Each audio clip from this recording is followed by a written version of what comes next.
So in part two of our time together this week, in the third week, we're looking at 4 principles for sustained transformation. And we began our earlier discussion by talking about various approaches to transformation, and then we focused in on a case study of a community health center within a community health center network. So by way of review, talked about the necessity of a roadmap to guide our transformation process. And today we're talking about 4 of those principles for sustained transformation. And then at the Community Health Center, we were discussing there was a unique opportunity where there were clinical process problems that were occurring at the same time as a primary care clinician with program development experience came on board and wanted to address and improve them. With the approval of the medical director of their site and the overall chief medical officer, they began to partner with the director of clinical quality improvement for the whole system to make changes at the local level. And we talked about how they focused in building these large-scale partnerships with several key groups at the local clinic and throughout the health system. And they began by listening to the voice and the experience of the medical assistants. So the medical assistants became a key leader and a key partner in this process. So the catalyst for this change that we talked about was the clinician frustration with incorrect vital signs and procedures not being set up for. But that crisis or problem was then converted into a catalyst. So it wasn't simply a problem to be ruminated on or complained about, but it began to be looked at as an opportunity for creative innovation. And so the creative innovation was guided by the 4 principles from Seed Scale. And the first one was that we're building on success. So the way that this rolled out is the team worked with the medical assistants to ask them what were their bottlenecks and frustrations in practice. And as they identified those frustrations and the difficulty in their workflow, the clinical quality improvement team then came back and said, well, what are the strengths of the medical assistant team and how can we use those strengths to address the situation, the frustration that you challenge that you have. And so some of the successes that were identified is that there were strong partnerships between one medical assistant and one primary care provider. They often worked in teams, and so that was a strong success and a strength that they had as a facility. So that one-on-one relationship was strong. The medical assistants also identified strong social cohesion among themselves, so they wanted to work together as a team, and they had a routine once-a-month meeting to focus on medical assistant issues, questions, concerns, so the team could bring those ideas to the table in the forefront in that medical assistant meeting. So those were some of the successes and strengths that were already in play. And externally, there was institutional support for clinical quality improvement because of the hiring of the new CQI director within the health organization. So that was also a strength and success of the organization as a whole that this particular clinic could tap into. So that's how they used a strength-based, success-based approach to form partnerships with the medical assistants. The second principle is that you need a 3-way partnership to sustain success. So a 3-way partnership is when you look at any particular issue, catalyst, change, problem, whatever's happening, there are 3 distinct parties or types of parties that are involved. You have bottom-up partners who are involved at the front lines of implementation. So they're the boots in the trenches, the ones who are doing the work, if you will.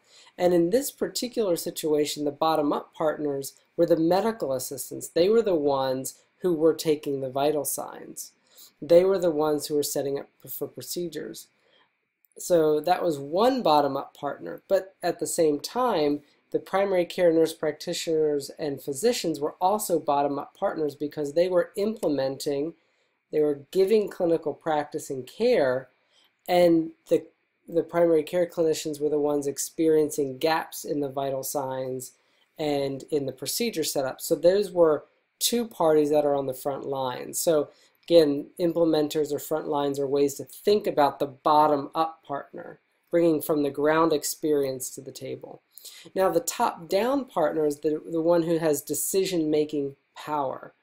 And in this particular example, one of the top-down partners could be the clinical medical director, the one who's overseeing the clinical activities at that local site. Top-down partners could also be seen as the physician or nurse practitioner that individual medical assistant worked with, because there was a clinical responsibility to report to that primary care provider from the medical assistant.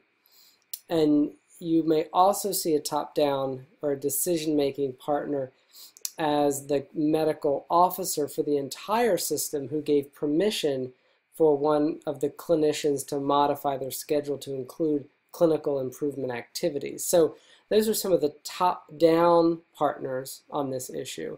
And the outside-in partners would be those with technical expertise.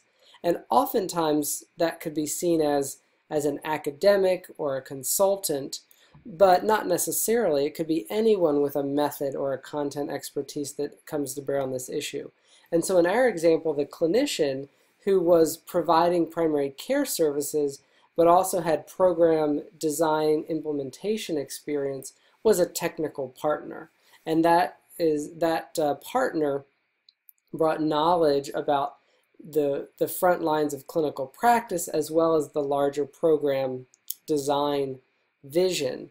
So top down are the decision makers, the power brokers, the deciders. Bottom up are the implementers, those on the front line. The outside in are the technical partners, expertise, outside perspective. So those are the three types of partners that need to be in place before a change process is designed in order to increase its likelihood of being sustained, equitable, just, and innovative. Because when we have all three distinct different voices working together at the same time, it becomes very powerful for addressing the issue or problem. And when we join those voices, we gain the potential for forward momentum to improve the situation and make progress. The third principle is that data need to guide decisions. So in this situation, when the medical assistants were identifying some problems with communication between themselves and the providers, and then the providers were identifying gaps in the setup of procedures and vital signs, those were local data. They were experiential. They weren't measured or quantified. There wasn't a measure of the percent of times the vital signs were incorrect, or the percent of error in each vital sign measurement, or the amount of time gap that it took from the physician, nurse practitioners to give the orders for the medical assistant to receive it and then to see the patient. So there was no quantification around those processes, but the data that were being brought to the table were the collected experience of the nurse practitioner, physician, and medical assistant team. And then the fourth principle is that for sustained change to happen, practice has to change. We're not just giving people information or data. It's not simply enough to tell the nurse practitioner, physician team, I'm not able to reach you to confirm verbal orders, or not simply saying a physician, nurse practitioner teaches medical assistants how to do blood pressure measurement, but it's about changing the way that practice is done, changing the throughputs in the clinic, changing how teams are arranged, changing things that are much more focused on what we do and a lot less focused on what we know or information. So when all four of those principles are working together to address a catalyst, then we have a much higher likelihood of sustaining transformation that's just and equitable.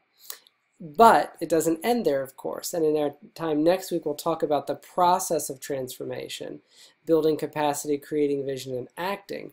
But for now, the main point of our time together this week is to really hone in on these 4 principles and think about how they apply in the context of your DNP project. So let's reflect briefly on this experience of the attempt to make transformation in how medical assistants measure vital signs, prepare for procedures, and how they communicate with physician, nurse practitioner colleagues.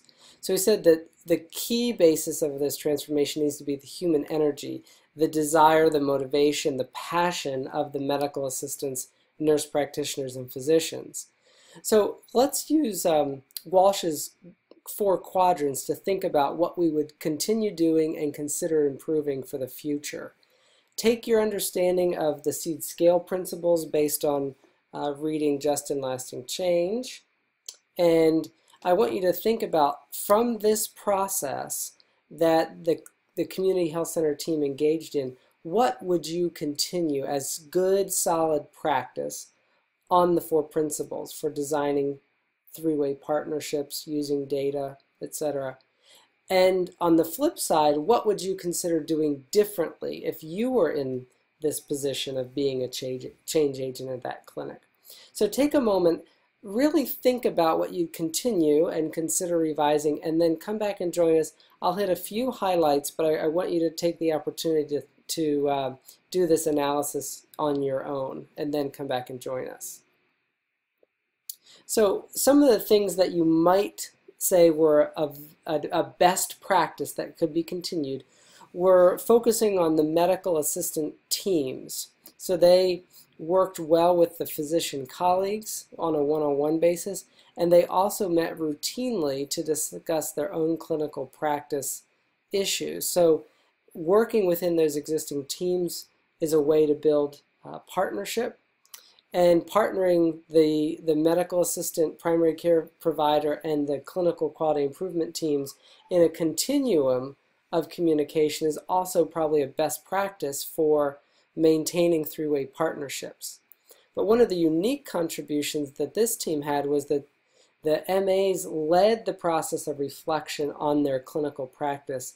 They focused on their successes, and they created strategies for practice change out of that. So instead of coming at the situation as a medical assistant problem, it was addressed as a medical assistant strength. What are the medical assistant strengths? What are the medical assistant gaps? How do we address those?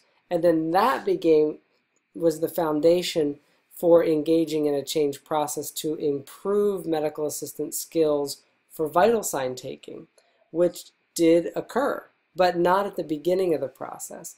And so think about how starting with the strengths of the medical assistants and building on those could be a revolutionary practice to promote long-term sustainability of medical assistant skill and contribution. And as you think about that, pause for a second, and then let's come back to discuss some of the things to consider doing differently. There are many things that could always be improved, but one of the strategies would be to bring the top-down clinical director into the medical assistant meetings, because at present they received reports and debriefs from the clinician colleague, but they did not participate themselves in the medical assistant meetings. And I think in some ways that probably limited the strength of the 3-way partnership. And the team could have also been more strategic to create measurement strategies around some of their key indicators so that the team itself could track progress over time for the goals that it had established. So with that, I hope you've caught a glimpse of how this roadmap of sustainable principles can move us closer towards long-term transformation. And I wish you the best as you apply these principles this week.